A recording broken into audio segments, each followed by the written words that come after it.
Trains Magazine. For more than 55 years, it has set the standard for excellence in railroad writing and photography. Now Trains brings you a series of video documentaries produced to the same high standards you've come to expect from Trains Magazine. Trains on Location.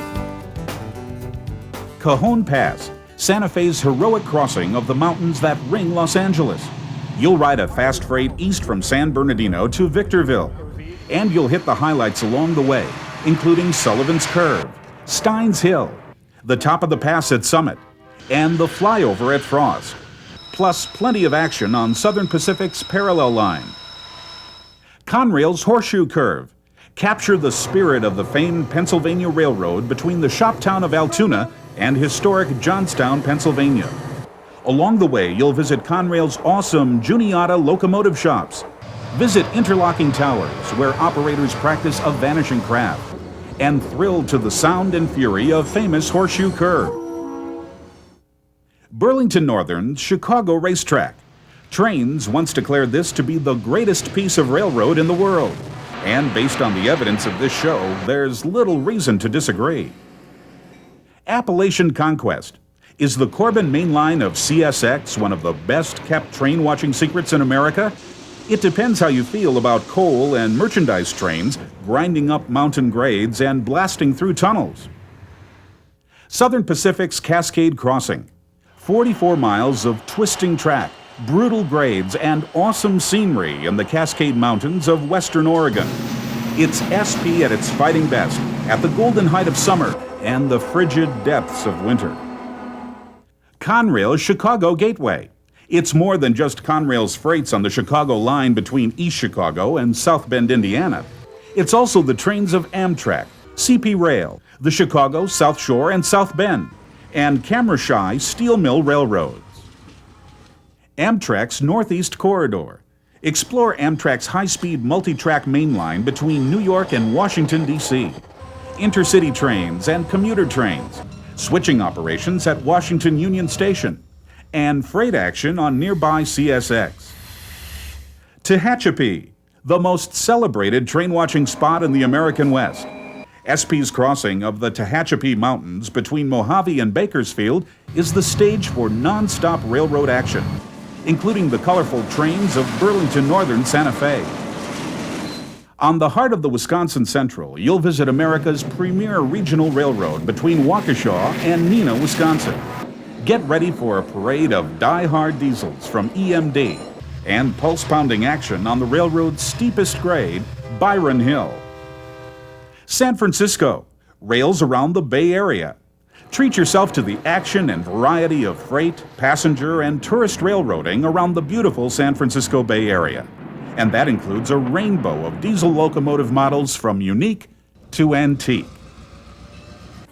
Ask for Trains on Location at your favorite hobby store, or you may order direct by calling our 24-hour toll-free line at 1-800-533-6644. That's 1-800-533-6644. And look for more in the Trains on Location documentary series. Hi, I'm Kevin Keefe, editor of Trains Magazine. Do you believe in life after death? Just a week after we first visited Union Pacific's Feather River Canyon in December 1996, vicious storms destroyed much of the line. UP spent several months debating whether to rebuild the railroad or move its Northern California traffic to nearby Donner Pass. In the end, UP spent millions of dollars to bring Feather River back from the dead. Today, Feather River is busier than ever, thanks to UP's own trains, of course, but also those of rival Burlington Northern and Santa Fe using brand new trackage rights. So sit back, relax, and enjoy one of the premier train watching locations in the American West, Union Pacific's Feather River Canyon.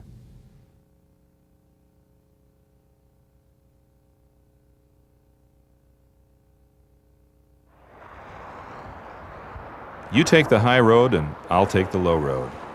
That old song lyric pretty much sums up the story of how two railroads conquered the Sierra Nevada in Northern California at the turn of the century. Union Pacific predecessor Central Pacific built the high road over the mountains in 1869. The so-called overland route across Donner Pass climbed a 2.2% eastbound grade to the summit of the pass at 7,032 feet.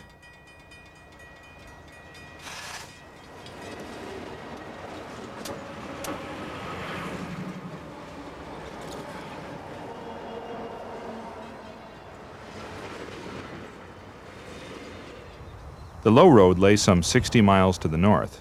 It was the brainchild of one Arthur Ketty, a young Scottish surveyor. His idea was a transcontinental railroad that crossed the Sierras by way of the Feather River Canyon. The route Ketty surveyed did not exceed 5,000 feet in elevation. It had a maximum grade of just 1.5%, and it came to be known as Union Pacific's Canyon Subdivision between Oroville and Portola, California.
When Spanish explorer Don Luis Argüello first visited this canyon in 1820, he named the waterway the River of the Feathers. His inspiration came from the many pigeon feathers he found floating on the water. The Western Pacific Railroad adopted the slogan, the Feather River Route. The railroad used a feather logo as a marketing tool that promised shippers their freight would ride like a feather. The WP wasn't what you'd call a cash cow. It was the last transcontinental railroad built, so construction costs were higher than projected. To make matters worse, the railroad had few branch lines to generate revenue. For much of its existence, money was tight, and like many railroads faced with limited cash, the first place management cut corners was the track department. The railroad's poor track even earned it a less than flattering nickname, the Wobbly, but that didn't seem to dampen the WP's pride. The nickname of the Western Pacific was the Wobbly, although not very complimentary. The working people never use it, but just the Southern Pacific people would call it the Wobbly because of the competition. But WP, despite its small size and its poor financial condition, did a real good job of keeping the traffic. They were faster. They were in the trains magazines, speed surveys, and the freight trains were in there along with the passenger trains as far as speed. And service is what you have to sell. It was a smaller railroad. You get to know everybody, and they had picnics, and you got to meet the president, and it was just a nicer railroad. WP vanished into the Union Pacific system in 1981, but the path the railroad takes remains the same, virtually identical to the Arthur Ketty 1864 survey. Union Pacific's Canyon Sub lies in northern California, 60 miles or so north of Donner Pass in the Sierra Mountains. The small city of Oroville marks the end of the old Feather River route. From here, the line heads roughly northeast to a crossing of the North Fork of the Feather River near Poe. The tracks then negotiate the narrow confines of the Feather River Canyon for 46 miles until they reach the Spanish Creek at Ketty. Trains follow the creek along the edge of American Canyon another 7 miles to Quincy, home of the Quincy Railroad Short Line. The line then crosses over itself at Williams Loop and darts through a low saddle in the mountains at Spring Garden. Here it joins the middle fork of the Feather River for the last 25 miles to the eastern end of the Feather River route, Portola.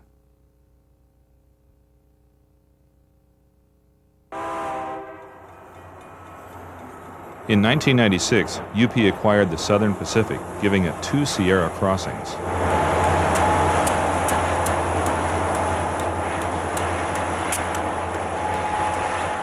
As part of the deal, regulators gave UP competitor BNSF trackage rights over the Canyon Sub.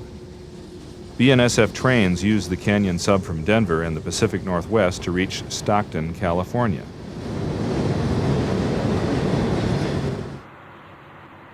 Motive power for both UP and BNSF tends to be 6-motor high-horsepower units. These include UP's newest high-horsepower diesels, EMD's SD90 Mac.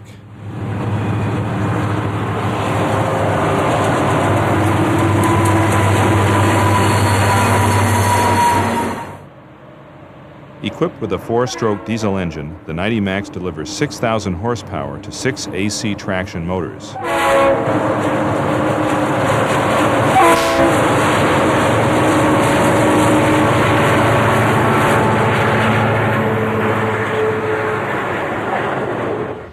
AC traction offers improved performance and less maintenance than the DC motors found in older EMDs like this 3,000 horsepower SD40-2.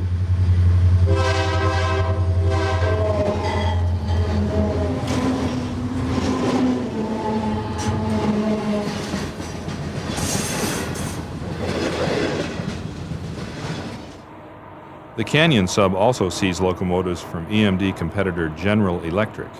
GE's newer Dash 8 and Dash 9 models frequently lead freights for both railroads.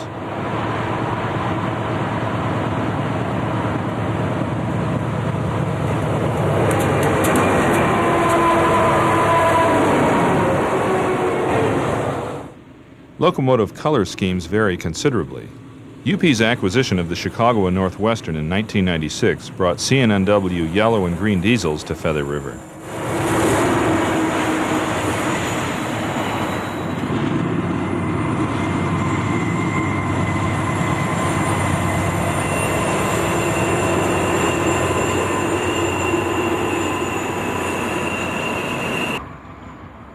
And if all that isn't enough variety, the Canyon sub sees run-through locomotives from eastern railroads such as Norfolk Southern.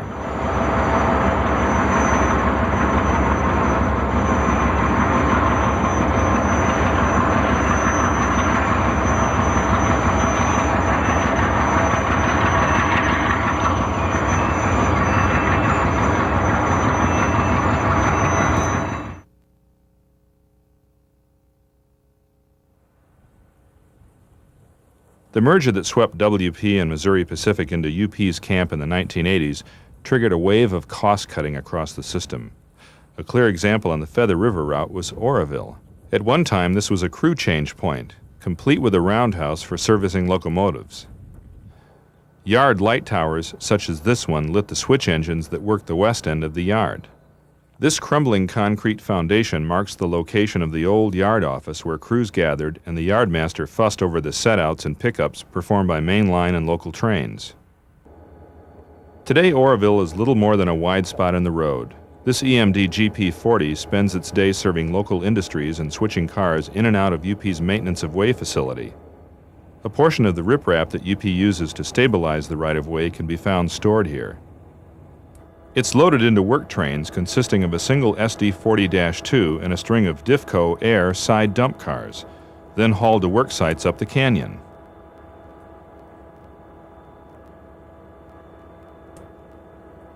The yard occasionally serves as a parking lot. The crew on this westbound freight has worked the maximum 12 hours allowed by federal law.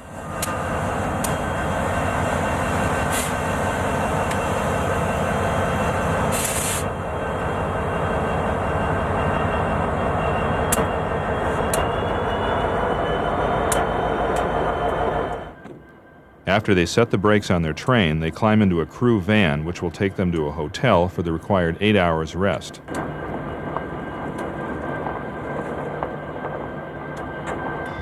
But as a rule, most trains simply blow through Oroville.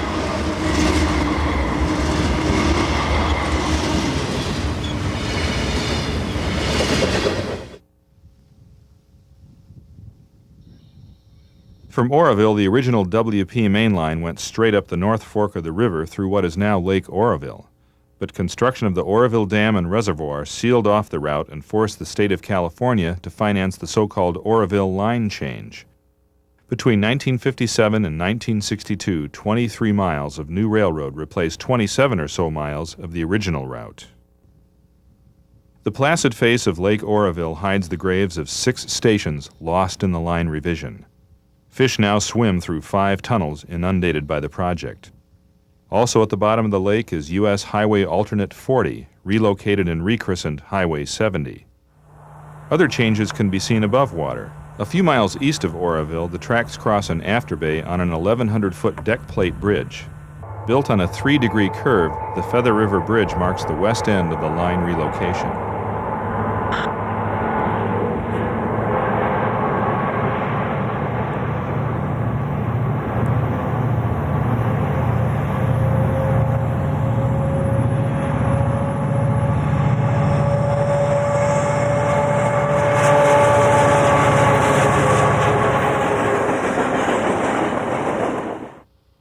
At the timetable location of James, trains follow the path of one of the West's unremarked horseshoe curves. We're standing on the side of Highway 70 above the east leg of the horseshoe. Parked on a siding next to the east leg of the horseshoe is a work train used by maintenance of way employees working on the line. These tank cars contain water for bathing. What looks like a boxcar with doors and windows is actually a 10-man bunk car where crews live and sleep. It's painted UP's standard maintenance of way green, the same color as the ballast cars we saw at the Feather River Bridge. This bulkhead flat car carries a generator that produces electricity for the bunk cars. About the only thing that isn't UP green is this tool car, lettered for UP merger partner Missouri Pacific. A crescent-shaped tunnel carries the tracks under Glover Ridge at the top of the horseshoe. Then westbounds like this BNSF freight from Denver plunge under Highway 70 a second time, this time headed southeasterly.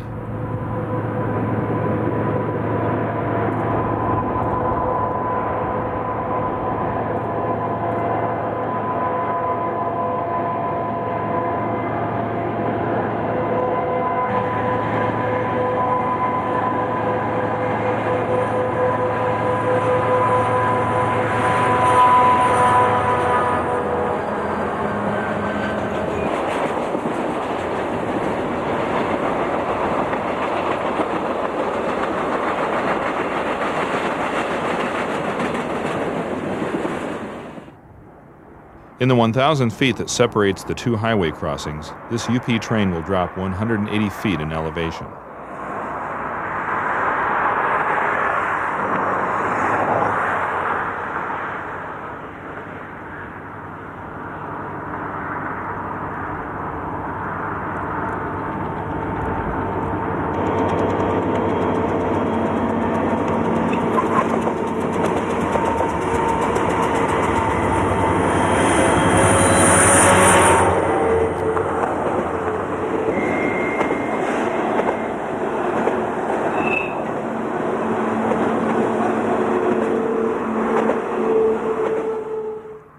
The second major bridge on the relocated line is the West Branch Bridge.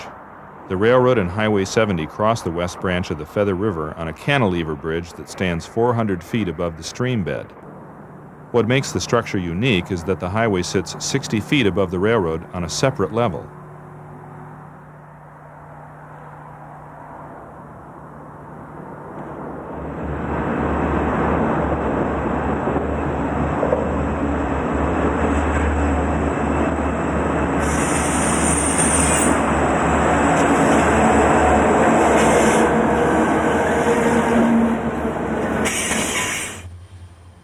At the east end of the West Branch Bridge, the railroad enters Tunnel 5. This is the first of 4 tunnels that constitute a virtually continuous bore through the northern flank of Big Bend Mountain. The gap between Tunnels 7 and 8 provide a brief glimpse of the railroad. Then eastbound trains pop out from Tunnel 8 and onto the most impressive of the 3 bridges on the new line, the North Fork Bridge. The reinforced concrete arch bridge stands 200 feet above the river bottom and stretches nearly 1,000 feet. Its purpose? To carry the new line across the Feather River to its junction with the old line near the timetable station of Intake.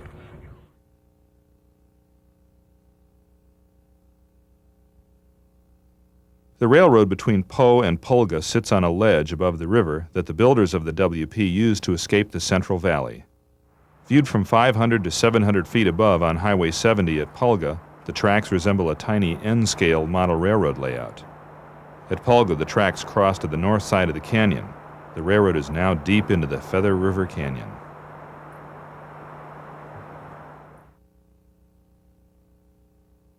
Morning finds the canyon shrouded in fog. It rises off the river like steam, diffusing what little light penetrates the walls of the canyon. Then light of a different sort flares in the distance. The blanket of fog can't slow the progress of this westbound general merchandise train led by UP 6179, a 3,800 horsepower SD60M built by EMD.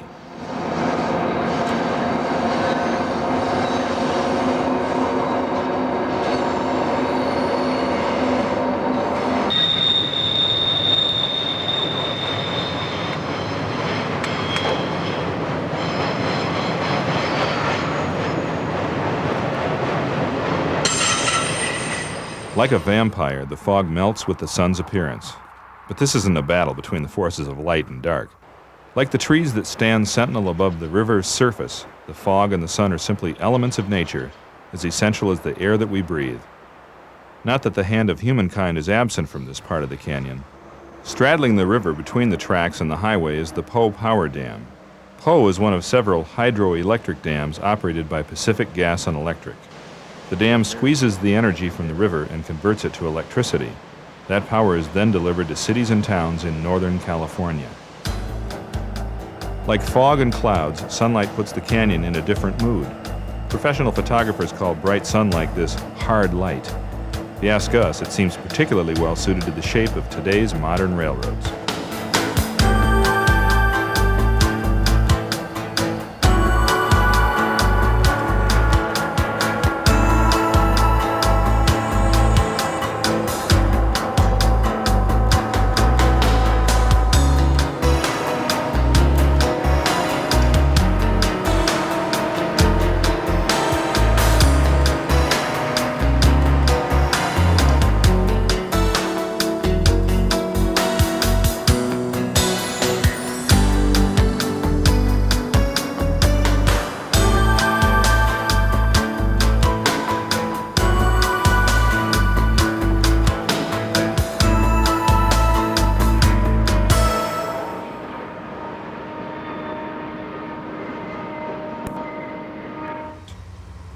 Not all train watching takes place from the side of Highway 70. Case in point, this dry creek bed near the west end of Pulga Siding.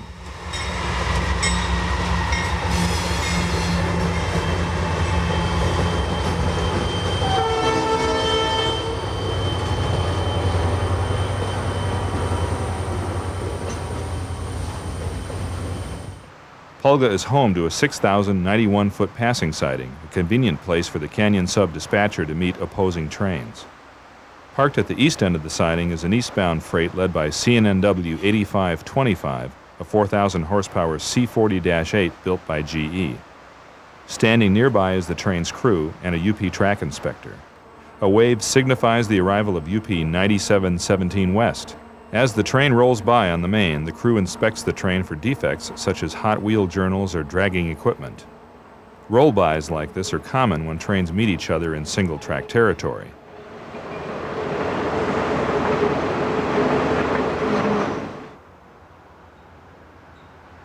After the westbound passes, the dispatcher gives 8525 East a clear signal to proceed east from the siding.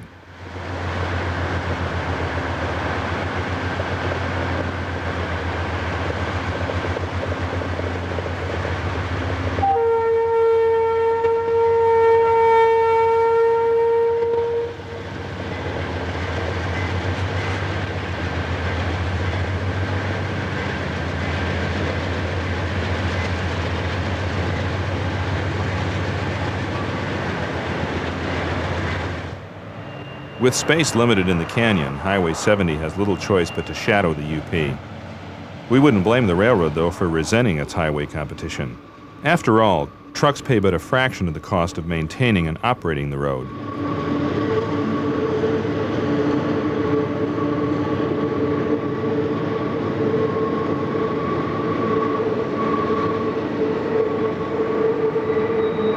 On the other hand, we have to admit that Highway 70 offers a fine view of the railroad in action.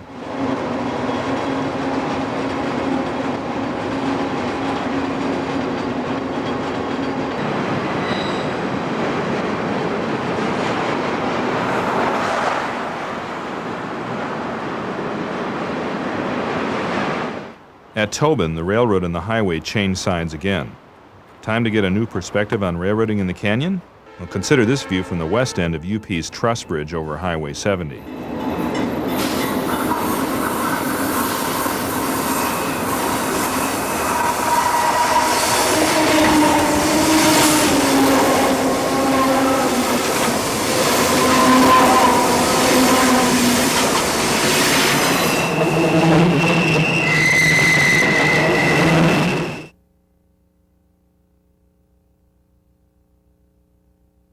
In UP's timetable, Belden sits at milepost 259.6, a mere 6 miles east of Tobin. Belden's one of those sleepy towns, hidden among the pine trees along the river, a place that draws people who want to get away from it all. The busiest corner in Belden contains an abandoned gas station. If this sign doesn't tell you where you want to go, you won't find it on a map. What it cannot direct you to is Belden's state of mind. It's a place where overnight parking isn't a problem, to say the least. We doubt if the owner of this vintage American car is what you'd call a motivated seller. And we suspect that no one here is concerned with keeping up with the Joneses in terms of a big house with a tidy lawn to match. Although Belden isn't what we'd call a resort town, it's close to the honeymoon tunnels. No, this has nothing to do with Western Pacific's marriage to UP. That has more to do with shotgun weddings, according to the many WP fans. In fact, the honeymoon tunnels are 5 short tunnels named, we're told, after the amusement park ride of the very same name.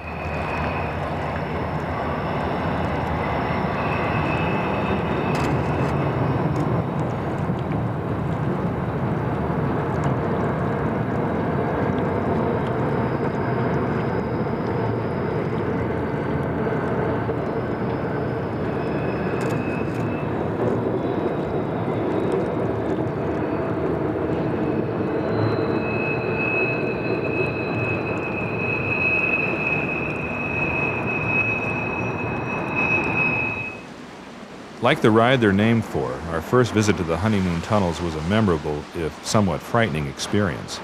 The cloudy skies we found to the east in the valley had turned to steady rain in the canyon. The surprise sighting of an eastbound SP freight rerouted off Donner Pass because of bad weather did not allay our growing concern that we'd stumbled onto a winter storm in the Feather River. Our fears deepened when we spotted our first Bronco. UP uses high-rail trucks to escort trains through the roughest parts of the canyon in severe weather. Originally, the fleet was Ford Broncos, and the Bronco name just stuck. The trucks travel about 2 miles ahead of the train, plenty of time for the track inspector to spot slides or washouts.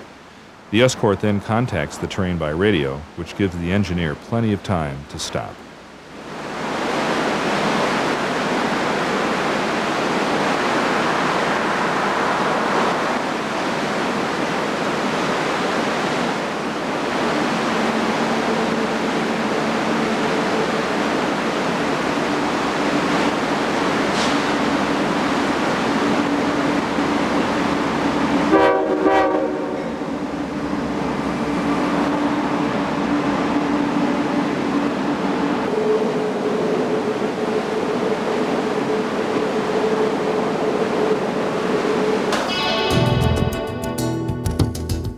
The whitewater gushing from the culvert in the side of this retaining wall in 1996 brought to mind the 100-year storm of December 1955.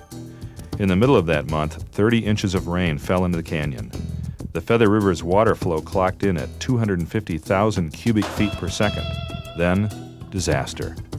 On December 22nd, some 40,000 yards of decomposed granite and rock buried the WP tracks at milepost 250.35. By December 28th, track forces had cleared the right-of-way to the point where rail could be laid. It never happened. At noon that day, the mountain shrugged again. Another 50,000 cubic yards of material buried the just-cleared right-of-way. When a geological survey revealed the slope above the track to be extremely unstable, WP sucked in its breath, wrote a check for $2 million, and built a 3,000-foot tunnel through solid rock. As it turned out, the rain we experienced 41 years later was more than a flashback to the 100-year storm. Days after we shot this footage, a series of massive slides wiped out much of the right-of-way in this part of the canyon. Portions of Highway 70 were lost as well when the river flooded its banks and inundated the road. A nondescript sign on the side of the highway tells the story with nothing more than a simple line and a date. For the first few months of 1997, UP considered forsaking the Canyon Sub to run all its Northern California traffic over the Overland route. But Donner Pass was cursed with 2 sections of single track, a cost-cutting measure fostered by a short-sighted SP management in the early 1990s. In the end, UP decided it needed both routes. The railroad invested millions of dollars in labor and material to rebuild the Canyon Sub. It turned out to be a wise decision, given the service problems the railroads faced in the wake of the SP acquisition.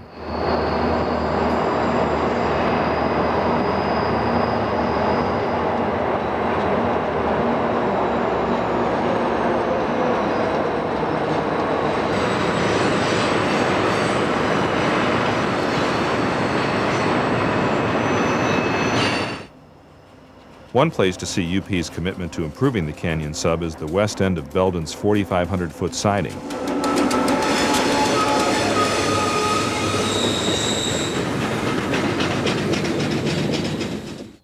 What looks like a miniature work train is a string of air side dump cars coupled to a mobile rail car mover built by Trackmobile Incorporated of LaGrange, Georgia. The Trackmobile's bimodal design allows it to operate on railroad track or, by shifting to rubber tires, on pavement. Like a high-rail Bronco, the Trackmobile can get off the track and easily move around a rail car. Like its counterparts in Oroville, these Difco dump cars toil in maintenance-of-way service such as bank widening, rip-wrapping, and ditching. The car's automatic down-folding door assures maximum load cast accuracy to either side. It also tilts to a self-cleaning 50-degree dumping angle in just 8 seconds. Virgilia offers another testament to UP's maintenance-of-way program in the canyon. This work train carries concrete mixers and related equipment for building and reinforcing retaining walls. Sometimes building a retaining wall isn't enough. Anyone lucky enough to have ridden WP's California Zephyr passenger train before its demise in 1970 did not ride over this section of track. That's because it's brand new, built to replace an entire chunk of right-of-way wiped away by the winter storms of 1997.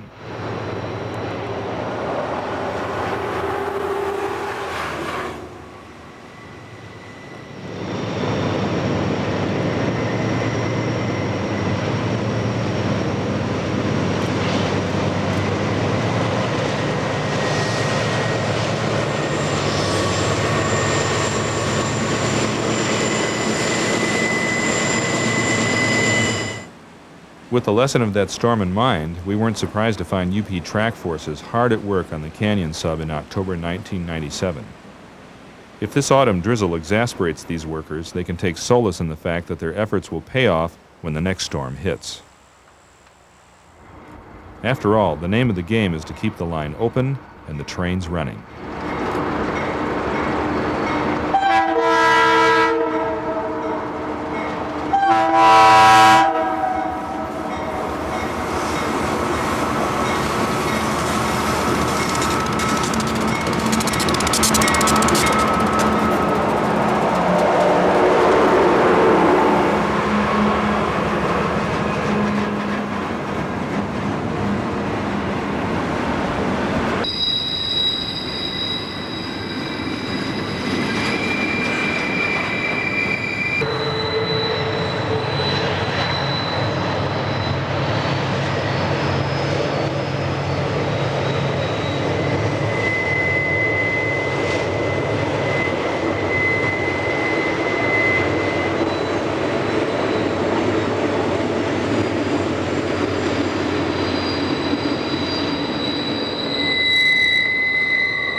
One of the trains moving confidently over the rebuilt right-of-way is BNSF 777 West.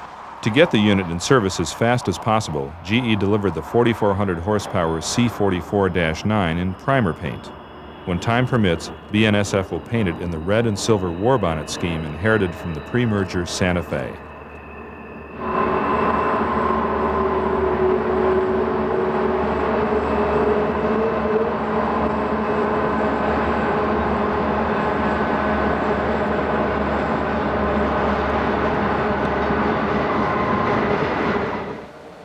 BNSF's trackage rights trains didn't exactly get off to a roaring start.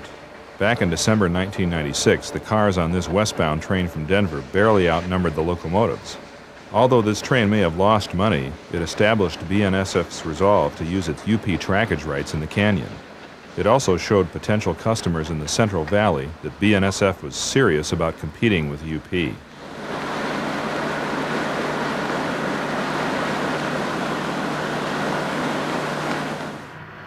Less than a year later, this eastbound freight at Paxton leaves little doubt that BNSF has proven its point.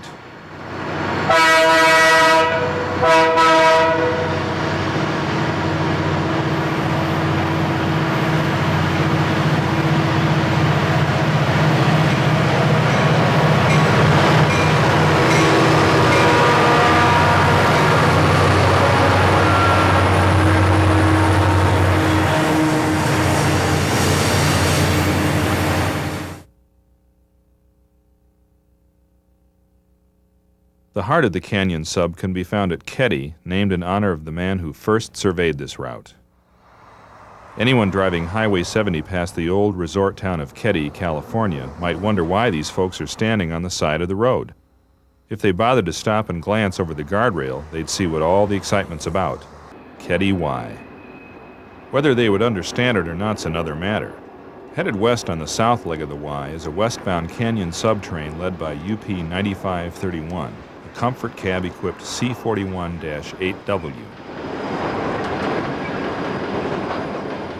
After the UP train clears, BN 7091 East heads around the north leg of the Y. It's headed for a connection with Western Pacific's old Northern California extension, later UP's Bieber subdivision. Known as the High Line, the route was sold to BNSF as a condition of the UP-SP merger.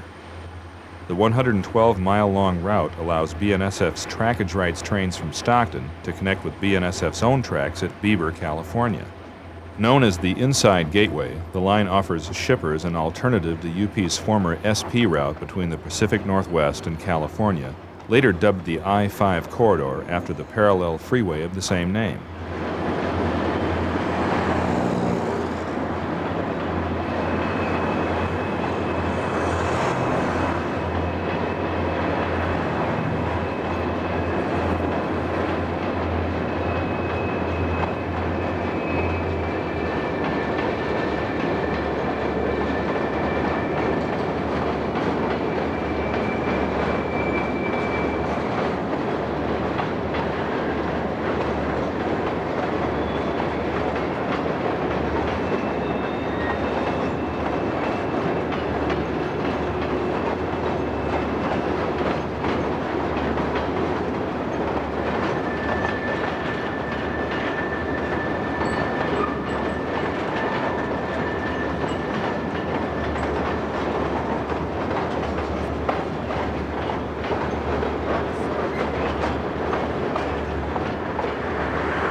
The west end of the yard at Keddie offers the best view of the third leg of the Y. At one time, eastbound Western Pacific trains bound for the High Line ran into Keddie Yard. There they changed crews in reverse directions before heading up the High Line.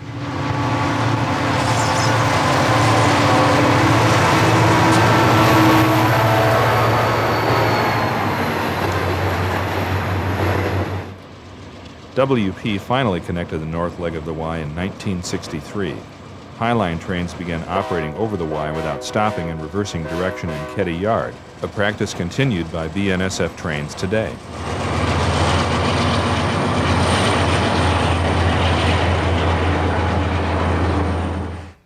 Today, the east leg of the Y is seldom used.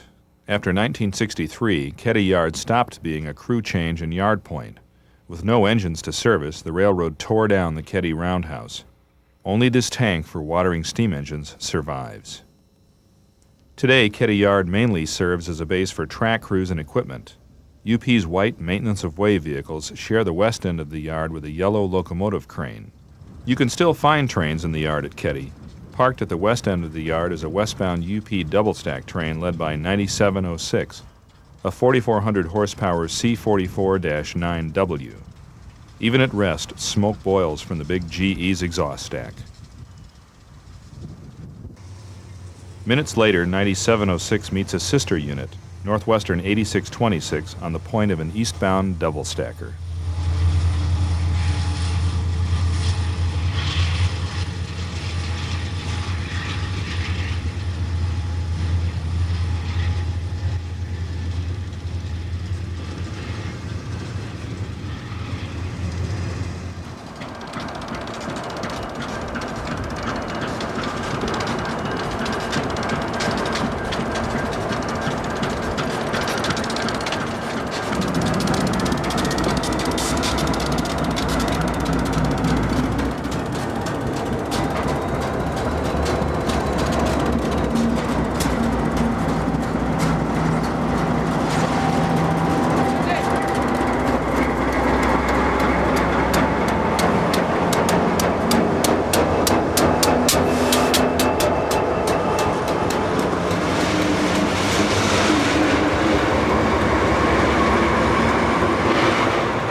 After the north and south legs of the Y come together, the Canyon Sub passes through two tunnels. This UP westbound has just emerged from the west portal of Tunnel 32.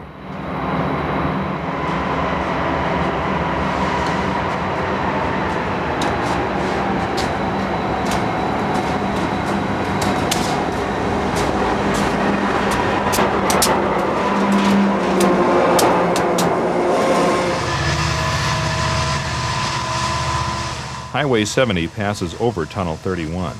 If passing motorists can't see the train beneath them, they can surely hear it.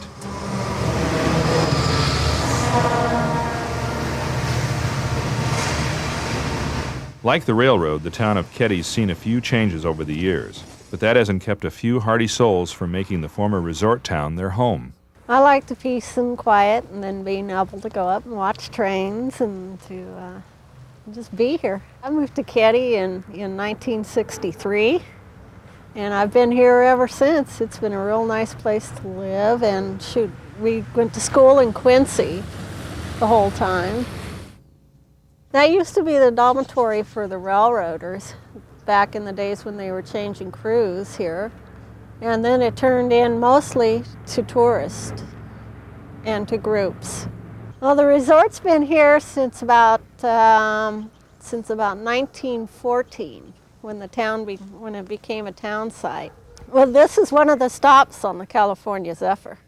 This is one of their stops, so we had people stay here from there, and well, we took them on tours. We had tours of like the waterfalls, or we had horseback riding in those days, or there was fishing, swimming.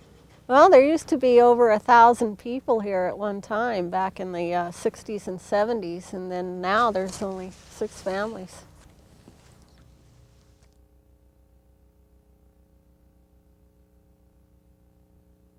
East from Ketty, the Canyon Sub skirts the edge of the Thompson Valley north to Quincy Junction.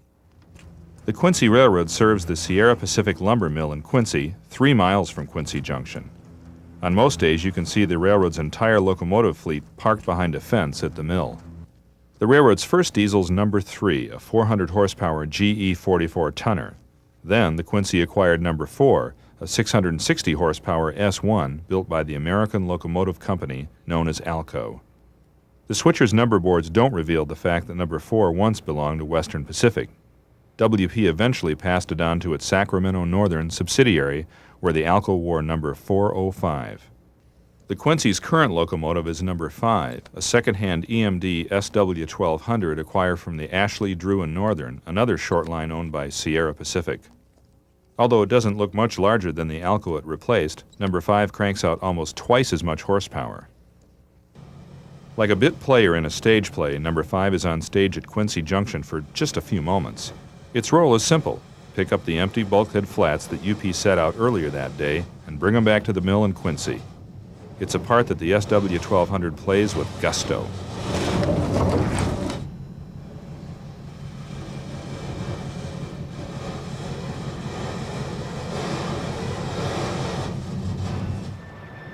After it couples up to the empties, number 5 returns to Quincy.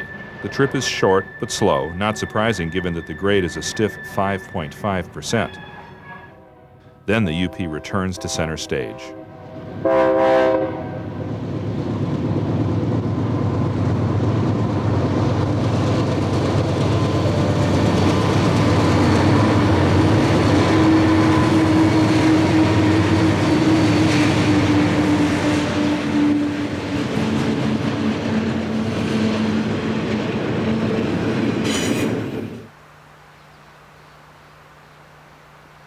When Arthur Ketty surveyed this route, he determined that a ruling grade of 1% could be maintained from Oroville to Spring Garden along the North Fork of the Feather River.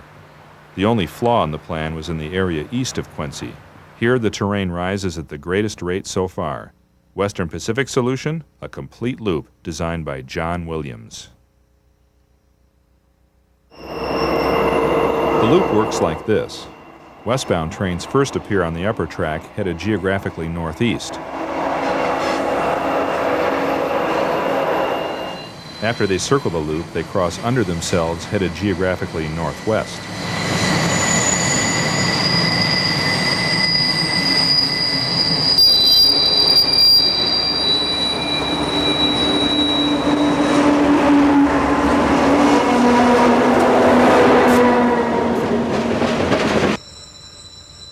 A westbound unit grain train shows how much and how fast a train drops downgrade after negotiating the loop's 1 mile circumference.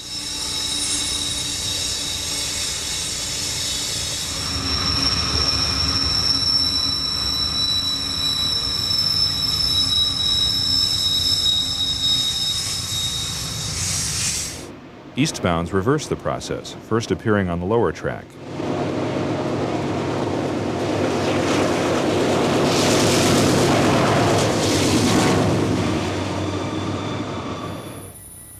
Minutes later, the head end of the train rolls into view on the upper level, headed almost due east.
The graffiti on this retaining wall says it all.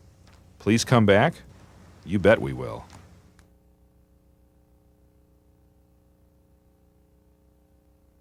Spring Garden marks the place where the canyon sub crosses a low saddle in the mountain to join the middle fork of the Feather River. Spring Garden's also the location of a 4,800-foot siding. It's the site of a meet between UP 9531 West, which is holding the siding, and UP 8224 East, which will appear on the main line.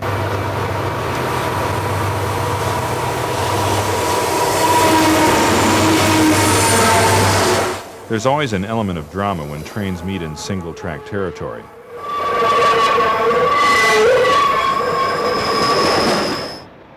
Not that you're likely to find yourself bored at Spring Garden when the switches are lined for the main track and all signals are green.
One of the assets of the Canyon Sub is that it's relatively free of the monstrous snow problems that plague Donner Pass in the winter.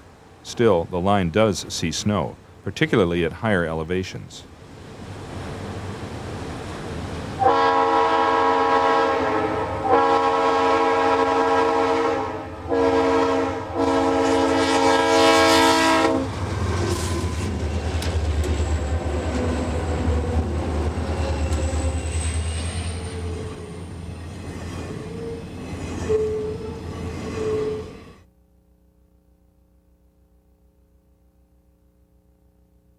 Blairsden offers another clue to winter operations on the Canyon Sub.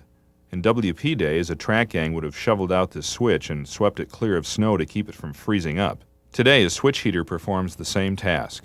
Switch heaters like this use propane, natural gas, or oil, usually stored in tanks near the switch. Whether automatic or controlled by the dispatcher, the unit applies heat uniformly over the length of the switch. A frozen switch can severely hamper operations. Fortunately for us, that was not the case when we visited Blairsden.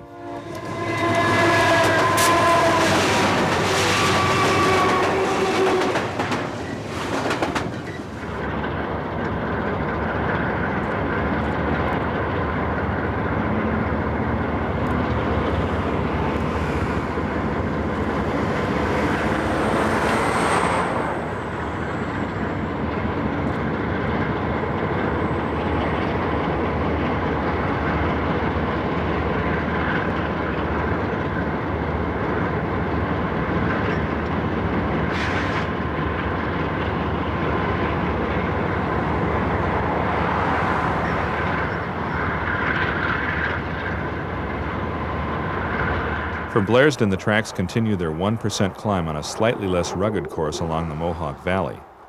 After maintaining 25 miles per hour since entering the canyon at intake, the speed limit bumps up to 30. Hidden in the floor of the valley is the roadbed of the Sierra Valley and Mohawk, an abandoned narrow-gauge logging railroad. On the other hand, there's little doubt that the standard-gauge Union Pacific Railroad is alive and well. If you need further evidence, we suggest you check out the action on the longest trestle on the subdivision, 2,600-foot-long Willow Creek Trestle.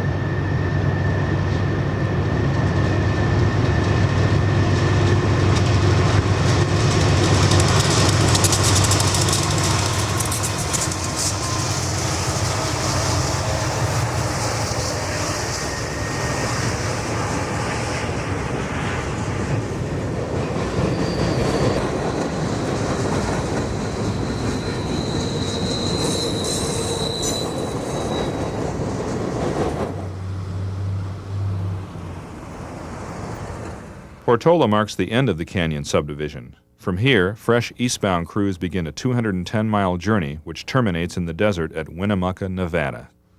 Downtown Portola, such as it is, reflects a splinter of the town's past as an important point on the Western Pacific. In steam days, the town boasted an impressive engine facility and round-the-clock switching.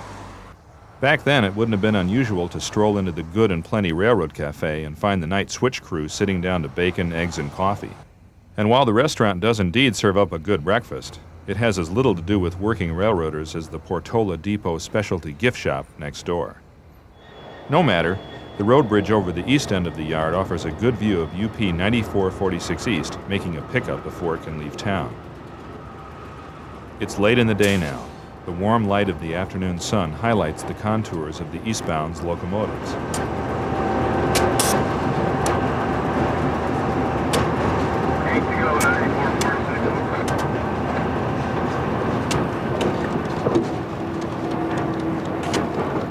The box behind the cab of the GEs is the air intake. Notice, too, the difference in the shape of the GE's bulging radiator compared to the flat radiator panels and circular roof fans of the lone EMD unit in the consist.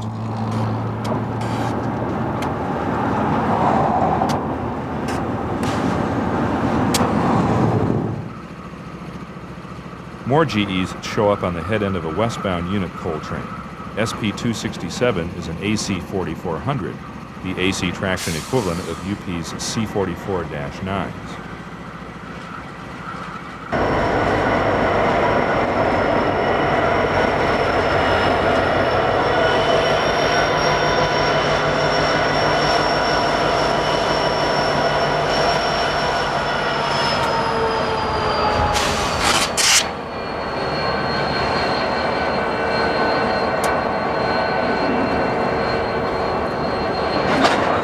The EMD SD90 Mac at the rear of the power consist presents shapes and details we haven't noticed before.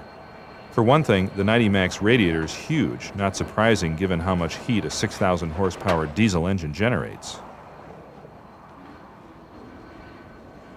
Mind you, these aren't the only locomotives you'll find at Portola.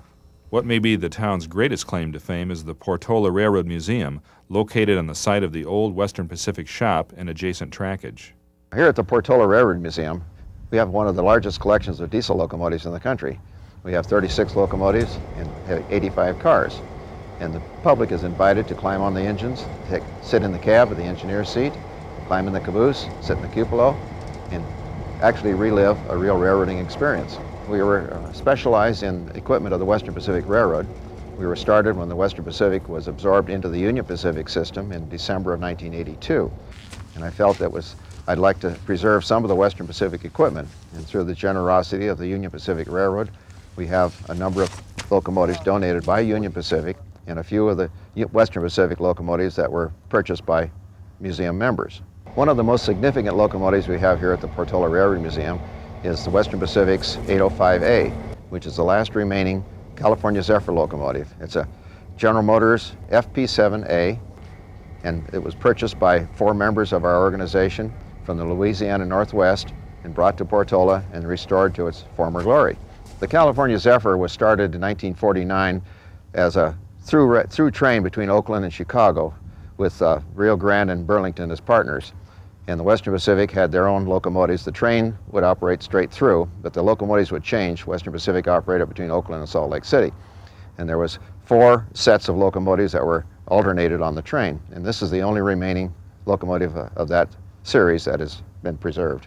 The covered wagon was an interesting locomotive to operate. You sat up high and you looked out the windshield, and it was a smooth riding, and it was fairly quiet. It was just a nice ride to go in it. It was a pleasure to work on this particular locomotive. The F7s came first, and then the Jeep came later because it was easier for the mechanical forces to work on the Jeep locomotives. The engine and all the electrical system is inside the cab, inside the car body on this F7 type locomotive, and you have to go inside, and if you need parts, you have to come back out again. Whereas the Jeep locomotive, you open the doors on the outside, and everything's accessible to you in that manner. I think our second most important engine, at least restored at this time, is this Western Pacific 2001. And that's the first production GP20. It has been now restored to its original as-delivered paint scheme, and it's a fully operational locomotive. Well, the Jeep 20 was the start of the horsepower race, and they had it was the second type of locomotive that was turbocharged. They used the same 567 16-cylinder engine, but when they turbocharged it, they gained more horsepower from the same engine. The Jeep 20 was a nice engine. It was a good riding and performed good. We also have one of the world's largest diesel locomotives, Union Pacific Centennial. This is the DD40X, and it has twin engines, 6,600 horsepower total. It's not operational, but it's the last one built out of 47 locomotives for the Union Pacific, and it was donated by Union Pacific to us. It was the first one donated. Yeah, we have a collection of freight cars that I believe is second to none in the country. Because of my background as a model railroader, when the Western Pacific was bought up by the Union Pacific, I wanted to save some of the freight cars for modeling purposes. Western Pacific had a number of 40-foot box cars that were still in maintenance away service. I was fortunate enough to obtain these from the Union Pacific Railroad. We have about 20 box cars. We have gondola cars, hopper cars, tank cars, flat cars, a variety of all the different cars that were still in existence on the Western Pacific when the UP merged the line. Trains magazine author George Drury once asked what every railroad job every rail fan wants to try. The answer, of course, is locomotive engineer. Well, forget about standing in Portola Yard watching UP 9446 East ease out of town and wishing you had your chance for a hand at the throttle. Drury took the throttle of a diesel locomotive and ran it as part of the museum's rental locomotive program, and so can you. We have a unique program here at Portola where you can rent a locomotive and drive it yourself for an hour. We started the program, and I know a number of other museums have picked up on it, but I think we have the largest amount of operation in that program. And people will come up 2 or 3, 4 at a time in the cab and take their turns riding. And for $95 an hour, you can run a switch locomotive. For $125 an hour, you can run an F7 or a GP9. And it's been our main support at this museum.